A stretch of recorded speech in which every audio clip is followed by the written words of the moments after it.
right, so we are now recording. And this is the Bristol Energy Committee meeting on October 20th.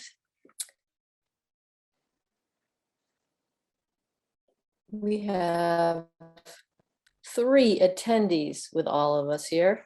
And so before I go into just the recaps, I just want to know if there's anything that either of you are wanting to talk about or anything like that. Jim, do you have anything? I was wondering how the electric car parade went. Great. We'll definitely talk about that. And also the other person who's on here with us was at the electric car parade and fair. And so if she's interested, she could pipe in too. If anyone wants, I was looking at an ad for the Cadillac Lyric. It's only 100 and something thousand. If someone wants to buy one for me, that'd be okay. Just 100,000, you said? Yeah, it's close to that. 100, Okay. 105. It's a nice No car. problem. It goes 300 miles. So It goes- better than Tesla. Wow. That's great. What's the size of it? It's a full-size SUV.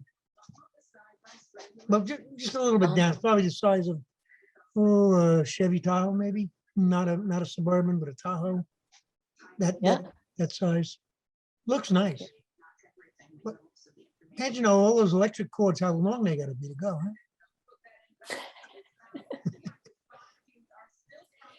So, Jim, why weren't you there at the fair? It would have been Well, so good to have you. It was my birthday weekend and we had my whole family up, so that Okay. takes preference. Yeah, I get it. Well, I'm sorry we missed you. It was a great opportunity to try out any of the cars you wanted. You know, some guy had a Tesla there, and there were different Leafs, different model Nissan Leafs. Mhm. They all have hatchbacks. They're smaller. Then there's a Bolt, Chevy Bolt. That is a little more solid, a little bigger, has a hatchback. And then there was the Hyundai Kona, which people are really liking also, as well as the Bolt. I got to drive the Bolt, and that was fun, and to drive that in the parade. Mhm. All of those cars. Yeah, are I so- think, a lot of those cars are so small. And yeah, it's it really depends on what very- you're they're very used to, expensive. what you want. to repair. They're very expensive. And when those batteries wear out, we're talking about lithium batteries. Where do we get them from? China. Well, It's a major well, problem. here's, yeah. Yeah, the lithium is a problem, you're saying. You know, hydrogen powered cars would be really the way to go when on water. Yeah, But they haven't been able to develop that yet. That'll come Yeah. someday. yeah. So I just want to share a little bit that I've learned and also saw at this fair, and that is a friend of mine wanted to buy this Kona. She really looked into it, she and her husband. And it's a pretty good size for someone who's used to a small car. You know, they can put their bikes in and they can haul things around, that kind of thing. And it was a $30,000 car, and with various incentives, it cost them $16,000. So they have a brand new Kona for $16,000, and the battery supposedly it's warranted for a very long time, like the life of the car or something. I mean, it's not that often that you have to replace a battery in one of those cars. I'm just admitting someone who just showed up again. Okay. And so that was exciting to learn more about that car. Another thing is the repairs. There are so few repairs compared to a gas combustion engine, because there's no muffler. There's not, you know, it's like there isn't much. So that's another good point. The thing they have to. Hey, Patty, I'm so glad you're here. and you have a microphone. Awesome. Hi. Finally. Thanks. Sure. We were just talking about EV cars, you know, we just started talking about that, and hey, Richard, welcome. Hi. I'm gonna go turn my news off.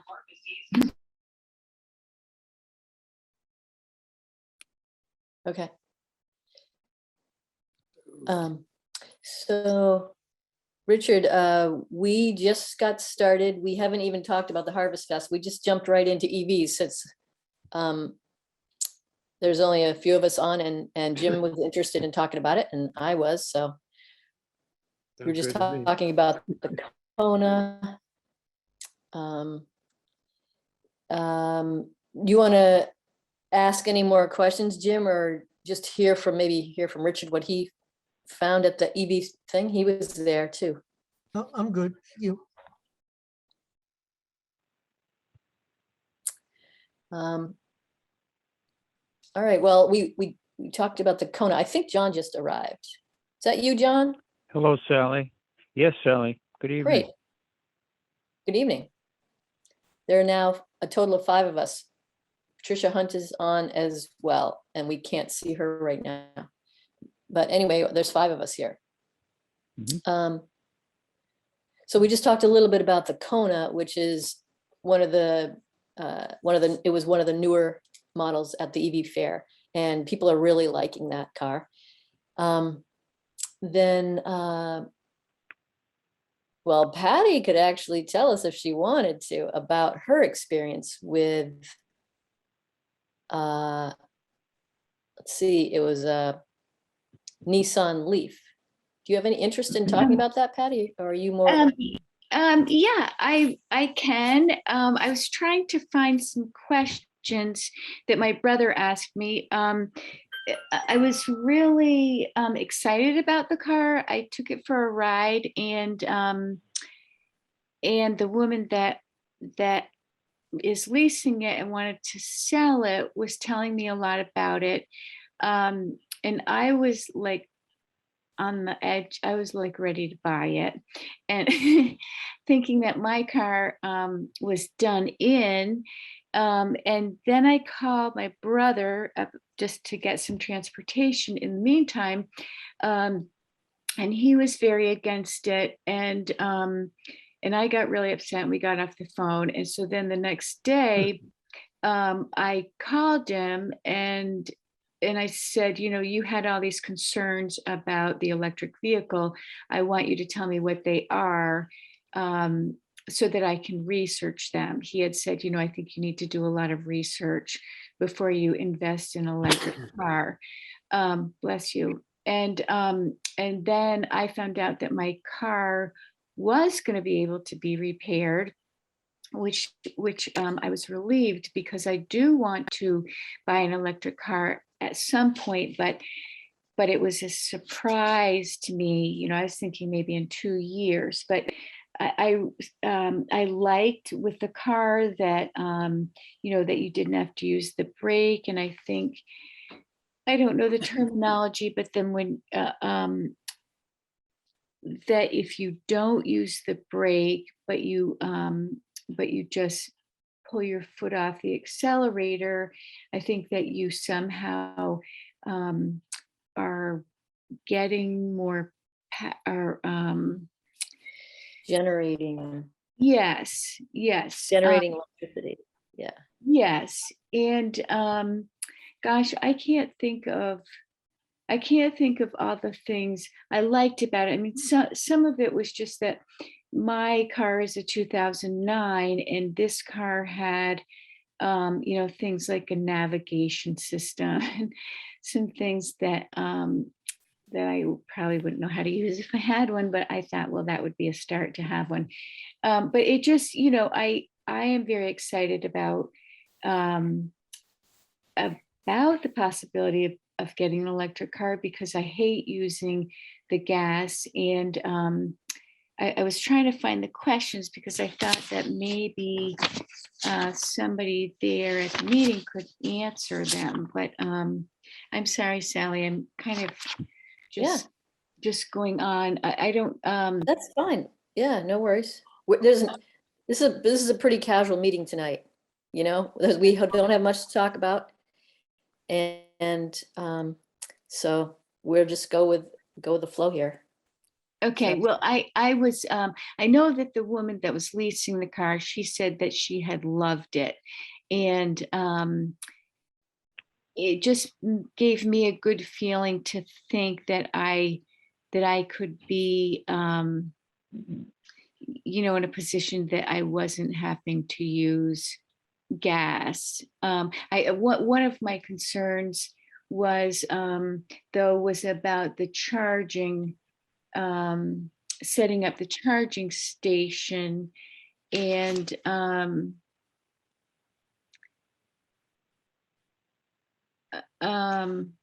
and I was worried about that. You know, like just I didn't know who.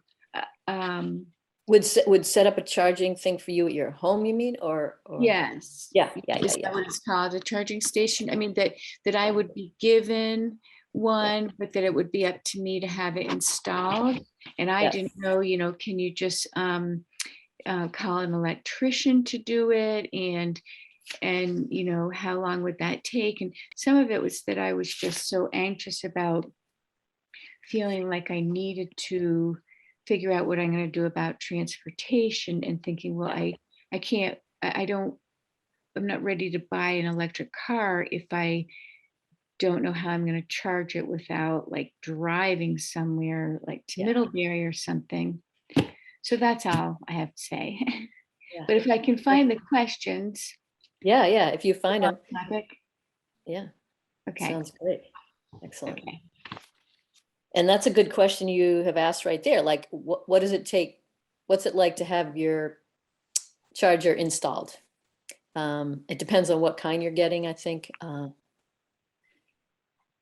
I guess GMP just gives you one, I believe. There's also a type where you can just have a certain like voltage outlet that you can just plug into. Like you could plug it into any outlet, and you just have to wait a long time if you have not a lot of voltage there. I mean, there's a 110 that would take you a long time. And then what is it, 220 or 2 something, 240? I don't know what it is, but that would take, half as much time or something. And then there's a charger, an actual charger that'll charge it faster. So those are possibilities. Yeah, I don't have an outside outlet because I guess I realized that was okay. So I found the questions. Great. Are you ready to go on to something else, Sally, or do you want No, let's go with where we're at. Okay. Okay. So one is, our electrical infrastructure adequate to support the number of cars the government is? Well, then I wrote support again. The government is, I don't know what that word's supposed to be is. This was a big question. This was a question he had that I wondered too. What happens to the batteries when they're no longer good? And where does the lithium come from, and how is it mined? You know, his concern was that it was being mined by, he said, like the blood diamonds or something like that. He asked about the life expectancy of the vehicles, and the total cost per mile for an electric car versus a petroleum-based car. Yeah, good questions. Very good. Yeah. I'm just jotting things down so I can ask someone sometime if I don't know, which I probably don't know most of these. I mean, I've heard about cost per mile regarding energy, like if it's $3 per, well, for, let's see, what is it, a gallon? They often go by gallon. If it's $3 for a gallon of gas, it's $1 for an EV to go that far, something like that.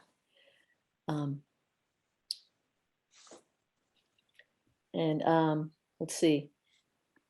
But what's the cost per mile if you were factoring in all the repairs and everything like that? There might be a different cost per mile, you know. EVs, and I have no idea what that is, but I believe it's much less for electric because there are so few repairs compared to a gas vehicle. And gas itself costs 3 times as much for the same amount of energy to get you somewhere. So I think once you buy it, your costs are less, a fair bit less. Just like with if you buy an electric mower, they're more expensive up front, but then you hardly have to put any money into them later. You know, it's costs hardly anything to run them with electricity. And there are rarely ever repairs. And the battery usually goes for the life of the machine. So those are some of the things, but I don't know numbers, you know, exactly. Yeah, I mean, if you like the life expectancy of the vehicle, even though the fuel or whatever gets the car to go, if you pay a lot of money for the car to begin with and it only lasts 5 years, then it doesn't really matter how much you're paying, you know, to get it to go, Yes. because in the end, it's not a good deal. Do you know what I mean? If the car doesn't Totally. last Very long. good question. Yeah. Well, that's a good question. That is really important to get an idea of the lifespan of electric vehicles. And it's probably a little harder now because they haven't been on the road as long. Yeah, to know that. how long have they been on the road? They're kind of new in my world, but I think Yeah.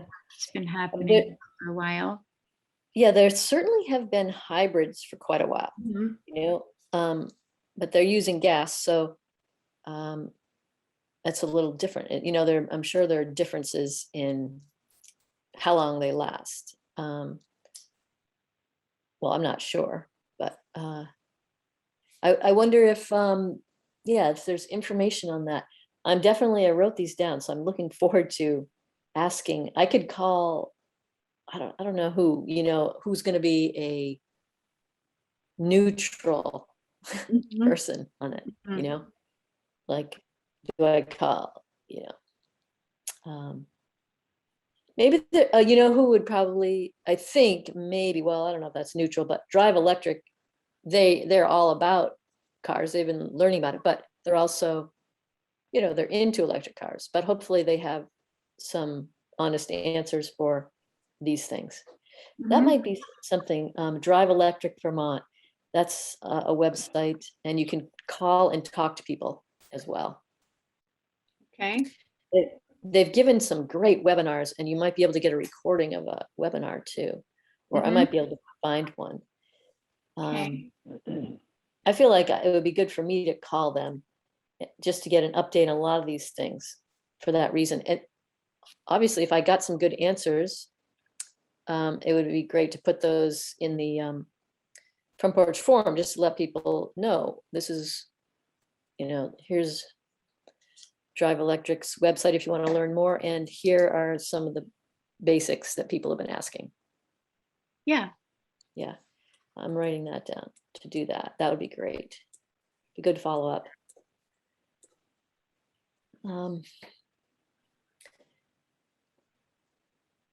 Let's see, what are the, and yeah, how's the lithium mined and how is the battery disposed of? Those are good questions.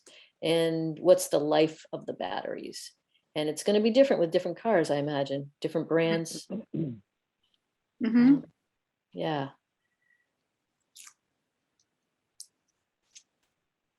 Yeah, it seems like I never asked any of those questions at that fair, but I could ask Drive Electric and also GMP, maybe, I don't know if they know. They would certainly know about figuring out how to put a charger in to your home.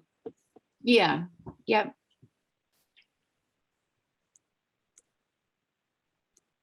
And it probably is an electrician. Well, I was thinking, it just seems like everything is in short supply and Mhm. both well, just everything, including human resources. And I thought, well, I wonder how long that would take for somebody to be able to do that.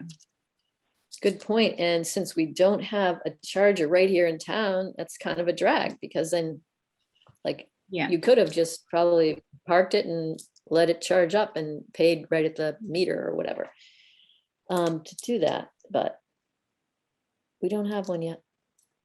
Mhm. I did talk to GMP about it and they said they could make it happen. I mean, they could help make it happen. They could help me learn how to go about it. And they said definitely the best places. You were there with me, I think, when we were talking that, weren't we? Well, the meter, across the street from the gas station. Mhm.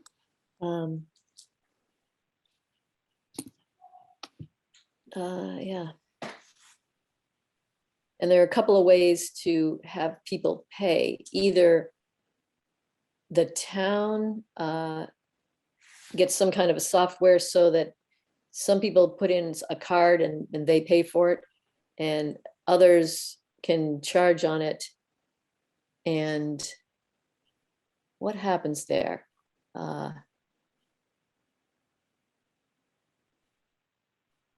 The town's paying for that, but they're getting the money that the other people put in or something like that. So it kind of balances out or something. I'll have to ask the folks at GMP again about that. Well, another question that my brother asked me right off is, well, so what is the source of the electricity? Yes. And I thought that was a good question, but I had started to watch the webinar, and I was able to tell him that that Green Mountain Power's resources right now are 68% renewable, using solar, hydro, and wind. And I thought that was pretty good, and he did too. Yep. There is some controversy about that because although it's Hydro Quebec, and there is a lot of methane released when they flood forests to make, Oh. back it up. Mhm. So, there's some talk about that. Other states don't call their hydro renewable, but Vermont is calling it renewable. So Mhm. there's a little bit of something going on there. So it depends on who's, what your view is on it. Mhm. And I'm sure this stuff is being talked about these days, I think, at the Climate Council. People are back and forth, different people talking about different things about that, to try to get it as clean as possible. But that's another great question. The source of the electricity. Writing that Well, down. I thought, well, gosh, if I had bought into the system going on the old dump, Yeah. Mm, Yep. You'd be contributing to local yeah, renewable energy. Yep. yeah. Um,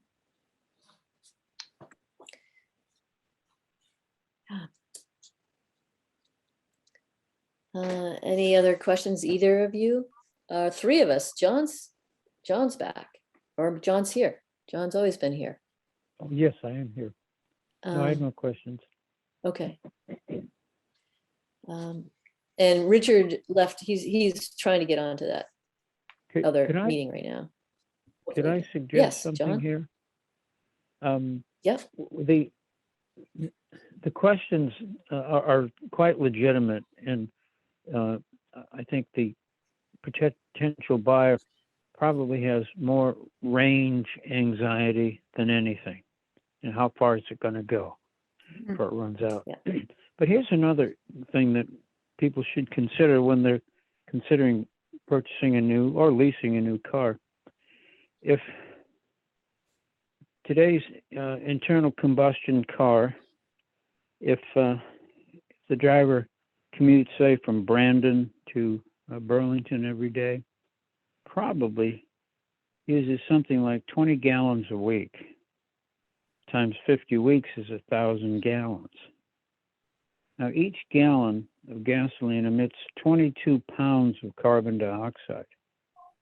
So in the course of that 1 year, this commute would be 11 tons of carbon dioxide emitted from that car. If you weatherize your home and put in a heat pump, you can probably save about 30% of what may be a 900-gallon season. Right. The 300 gallons that you'd save when you figure the carbon dioxide emitted, it's about 3 tons. So to weatherize your home, you could probably save 3 tons of CO2 going into the atmosphere. To purchase an electric vehicle, you could immediately stop 11 tons of carbon dioxide. And that, I think, is our children's future, reducing the amount of carbon dioxide that's heating the planet. That's an interesting comparison, John. Appreciate that. Mhm.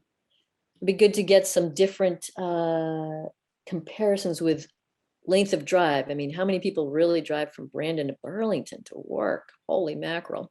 Well, a lot of people drive from St. Johnsbury to Montpelier, quite a number, because they're state employees. So it's not a question of how many are driving. It's just a question of a driver knows how many gallons they put in the course of a week or a month or a year. And they can just multiply by 22 per gallon. Yeah, Okay. that's great. That's great. Mhm. 22 pounds per gallon. That's a Right. good thing that people could check into. Right. That's what the US EPA and IPCC and others use. That's the standard concentration of carbon in gasoline. And then the 11 tons is per year, did you say? Again, 20 gallons per week, pretty good average, okay? 50 weeks, it's 1,000 gallons times 22 pounds of CO2 per gallon is 22,000 pounds divided by 2,000 is 11 tons.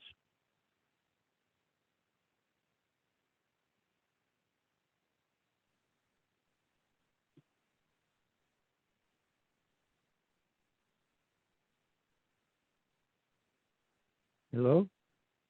Hey, are you there? I'm sorry, I thought my battery died. Yeah, I think it might have done something. I didn't hear you all of a sudden, but Oh, right. No, I finished my little math quiz. okay, good.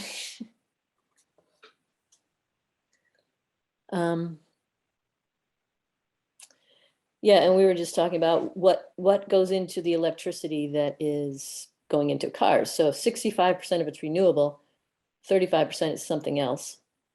Oh, wait, 65%. The electricity Vermont uses is not 65% renewable. What do you think it is? Well, we're importing. You see, Vermont doesn't have enough generating capacity to meet all of its electric needs. So it has to import from what's called the New England Independent System Operator. All 5 states' generators all combine to sort of say, we'll bid into a market the selling price for electricity at, say, 8 o'clock in the morning. And all of that comes from the New England power plants. And many of them burn natural gas. The other part comes from Quebec Hydro, which has flooded more land than the area of Vermont. And when you flood that land, you're emitting methane from rotting logs beneath the surface, as well as having lost the sequestration value of all those trees. So there's a lot of CO2 involved in our importing from both New England power plants and Quebec hydro.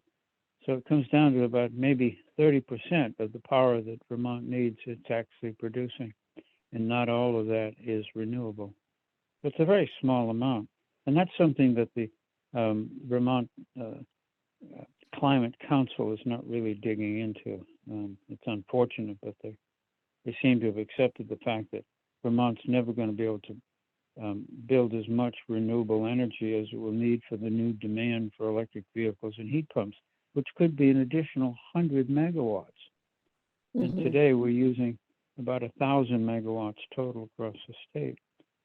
So the idea that we would be building solar-powered, solar, et cetera, to add another 100 megawatts of electricity for that electric vehicle, well, it's going to be a lot of struggle to find areas that will accept that amount of solar panels and wind towers. Yeah, definitely. Yeah, so that's sobering news, and that's what I've been hearing lately too. It's yeah, Yeah, but they're heavy on this is what we can do to reduce CO2, cars and heat pumps. They haven't yet told us how we're going to provide that power except import it from New England power plants and Quebec hydro. yeah. That's the That's the sad truth, isn't it? sad exactly, yeah. I mean, we're in a rock and a hard place. And Yeah. you know, we can actually start thinking about, is it selfish for our generation to say, no, don't put that solar field in there because it's going to block my view of that maple tree back there? I I know. mean, it's about our children, not about us Mm. looking across and saying, oh, I don't like that wind tower, you know, way up there in the mountain. It's our children who are going to need that wind tower, those solar panels. They'll be desperate to find more and more renewable energy to survive. Yeah. And not to mention that the kids on the other end of the gas pipelines and those kind of things, they're having to live with that kind of stuff, you know, polluted groundwater and stuff like that, because we want to use their natural gas if they're digging up somewhere else. Sure. Yeah. So that's a sad thing that's happening to them already. Yeah. Yeah, it's rough. I really think the answer is to use less power and get happy staying closer to home. I am happy as can be without a car and working close to home and growing food that I don't have to have hauled in from California, stuff like that. It's like fun and joyful and feels great. I'm sorry that not more people are really excited about that, you know. But it's just the way we all grow and learn. I mean, I spent my whole life thinking about this stuff, so it's just who I've been. Mhm.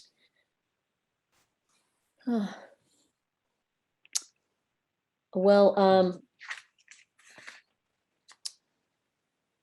do we have anything more we want to talk about right here? I know we were going to recap the Harvest Fest. So I can just say that it was great. It was fun.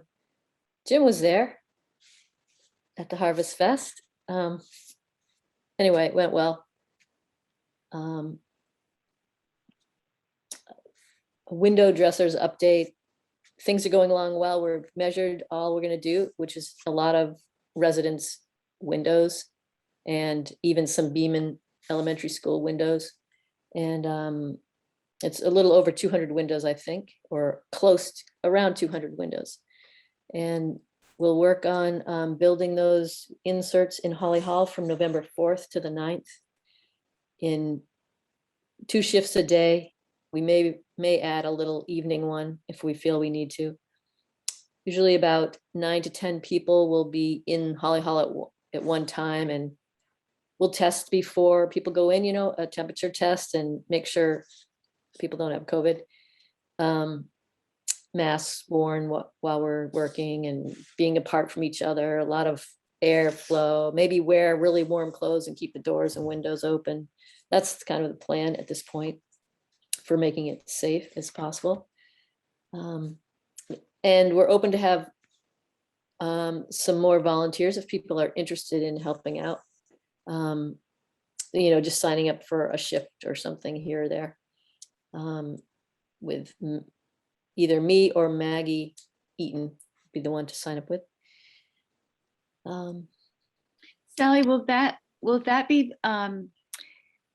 posted again, like on Front Porch Forum or something? About Looking for being a volunteers. volunteer. Yeah. That's a good idea. I'll write that down.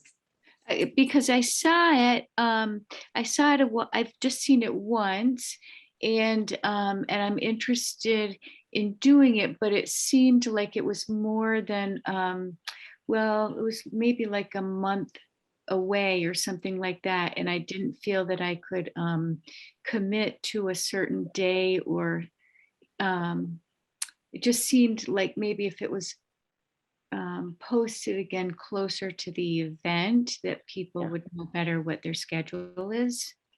Yeah, that sounds like a good idea.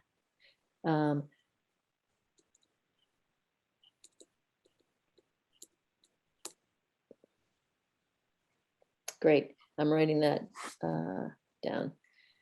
Great.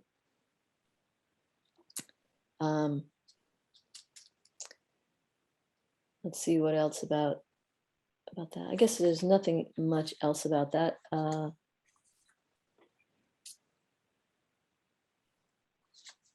So then we were going to do a roundtable. It's so small here tonight. We're just sort of going by the cuff. So, John, did you wanted to talk about something, or does this seem like there's only two of us from the the Energy Committee? So, but there are 4 people here, so it's kind of a roundtable if we want to talk about anything else. Well, the Climate Council has a deadline to deliver its report of recommendations on how the state can reduce its CO2 emissions by, I think, 20% by 2025, 30% by 2030, and 80% by 2050.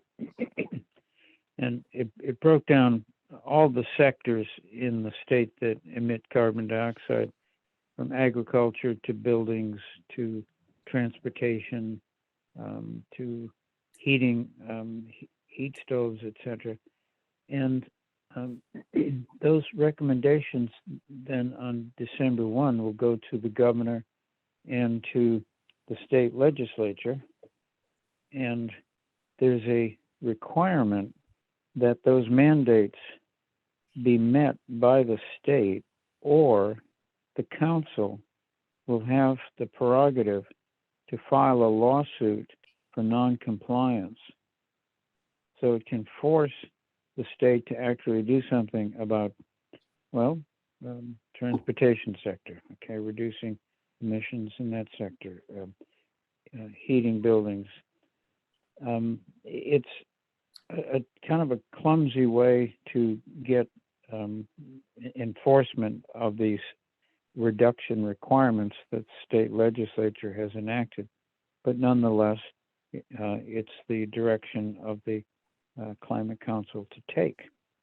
Well, when I start looking at some of the findings and submittals by the various subcommittees, again, and I think I said this earlier, I see a lot of focus on this is what we can do. We can electrify Vermont, and particularly its transportation and buildings sectors, electrify them.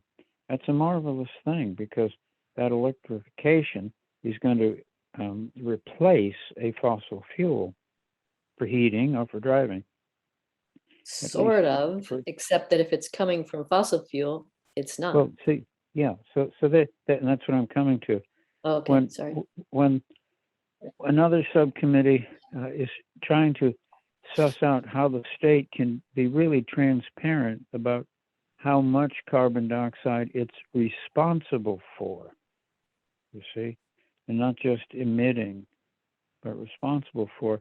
And that's where the state gets a little, how would I say it, nervous, because if it stopped importing from Quebec Hydro and New England ISO, the state would have a blackout. Again, Yeah. I'm saying maybe 60% of the electricity is coming from out of state or from Quebec. So it's really a fact of life that we are having to take extraordinary measures to find indigenous supplies of renewable energy.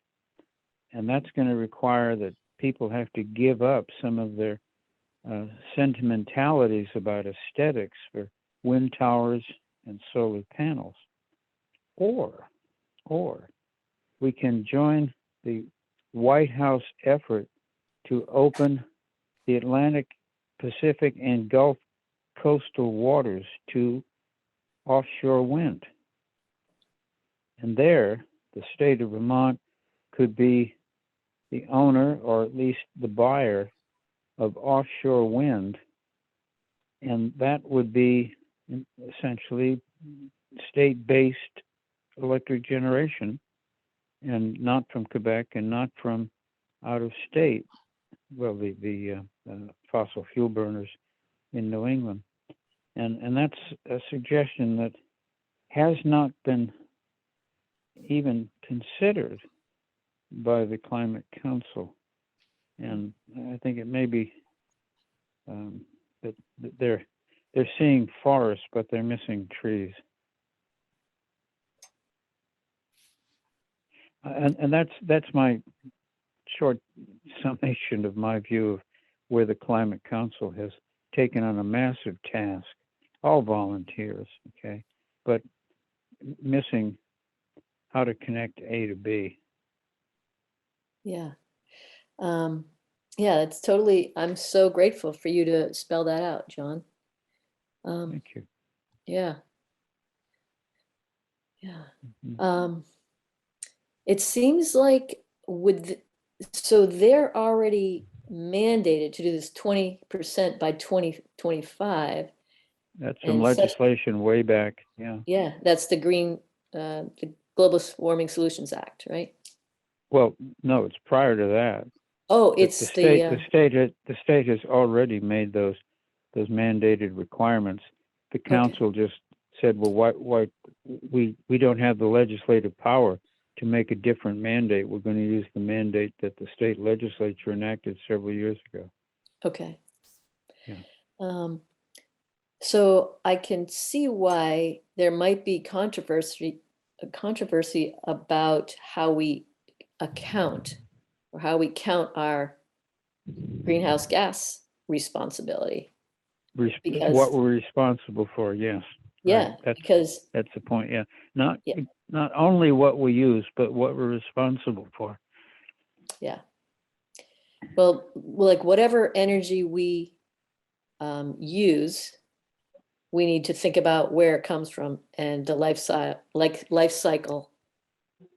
Yes, there you are. And that was Emission. that was a discussion point in the council. They call it well-to-wheel analysis. It's picking up all of the emissions that occur along the way. And yes, without question, the electric vehicle is going to be made in large part from hydrocarbons. Yeah. And that's going to add more and more of whatever. And yes, the lithium demand, but there are also some lithium is not the only way to go. There are other companies, including Mitsubishi, that are really serious about using other kinds of materials, and in fact, creating a solid state battery that would be a range of 800 or 900 miles. using less lithium, but without question, this, how do I say it? This next 10 years or so is going to be the make it or break it for our children's future, to have the infrastructure they will need to survive. And that Yeah. is enough electricity from renewable sources, feeding enough charging stations to provide certainty to 200 or 300 million electric vehicles by 2050. I mean, it's the truth. Yeah. We will eventually use the last barrel of oil. Yeah. Well, I'm sorry. No, it's I'm just okay. kind This is important. Like, this is reality. You know, yeah. I really like to talk about reality. Today, oh, go ahead. Was someone speaking? Yeah, it was Patty. Can you explain what the difference is between what we use and what we're responsible for? Well, again, what we use is I fill up my tank with 100 gallons. I'm responsible for 100 times 22. Okay. Because And 22 is what the is that? amount of greenhouse 22 gases. 22 pounds of CO2 per gallon. Yeah. So that's what that's what I use. And what I'm responsible for is I use electricity that the state is not able to provide me. It has to import it from somewhere else.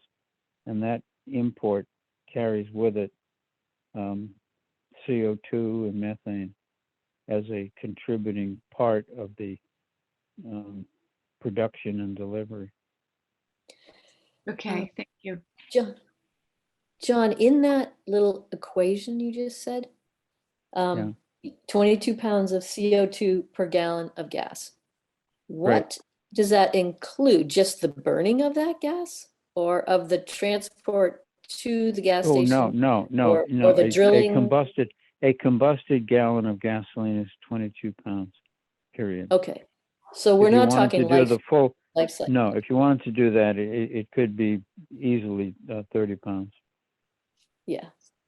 Yeah. Because all the work it takes to get it out of the ground. Sure, exactly. And transport it here is right. a lot of CO2. Right. And that's what we're talking about with hydro. If you're going to talk about Hydro-Quebec, do you talk about what happens up in Canada if you want water to, hydropower? Are you just, what are you paying for? What's the cost of that? Yeah. And in this, CO2, yeah. particularly for Hydro-Quebec, interesting. the chemistry of all this has been pretty well studied and monitored and published. And I can't recall the name of the gentleman. Harvard University, we did an extensive study with methane and carbon dioxide and arsenic contributed to the environment by flooding. John, I can't hear you very well. Oh, I'm sorry. Excuse me. I missed a lot of that. It got a little garbly. I was holding the phone at the wrong place. Yeah, okay. I'm just saying it has been quite well researched by professionals and academics what amount of carbon dioxide and methane and arsenic are contributed by these massive impoundments in Canada and Labrador. I mean, they down to grams per kilowatt hour. Wow. So when you see them flooding, I mean, they start damming the river, and that backs up the water into forests, which either have been knocked down or somehow removed. But nonetheless, you've exposed now huge amounts of methane and carbon dioxide emitting sources. Even the land that has been inundated is now rich in carbon dioxide and minerals that are floating to the surface. So measuring the CO2 and the and the excuse me, the other not methane is quite well established, and the state of Vermont is the only state among New England states that buy renewable energy credits from Hydro-Quebec at about $1 per credit. An absolute waste of money. But it's the way that Vermont can say, well, we've saved all. You see, that Quebec Hydro is a renewable, so that counts for us having that as our, put it in our renewables column. The only state that does that. And it's GMP that does that, or all our GNP. utilities? I'm sorry, it's GNP. Yeah. I said the state. Thank you, Sally. That's a good correction. It's GMP that provides, that buys RECs, renewable energy credits, Quebec Hydro, and wow. a bit of a pulling the wool over your eyes. Yeah. But we're hostages. I know. We are, because we refuse to build what we can on land that people would say, oh, that's precious land. Get a broken down old barn and we on could it, put solar on it. Sure. Yeah, we could put. But that's what our children will decide. You see, when it's their turn and it's their town council, they're going to say, "Put the damn thing up and hurry, hurry! I need it. Put more."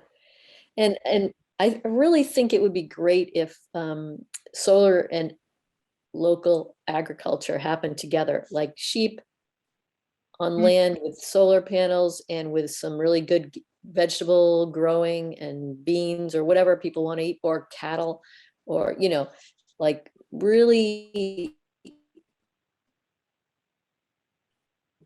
So we eat food and they're both local. Rather than hauling in food from like around the world. Yeah. But we have, well. I can tell you, Sally, I have a greenhouse, but we have a pretty rough growing season up here in Vermont. And it's very short. And once you've picked the squash, that's it. You wait till next year to pick it again. See, or you just go up to Shaw's and buy what you need. It's unfortunate, but again, there's another reality. Yes, eat local, but only when it's available. Yeah. I do eat mainly local, but if everyone was eating mainly local, then it would be a lot more farms would have to come into production. Sure. Yeah. Or hydroponics. Yeah. You can have it year round.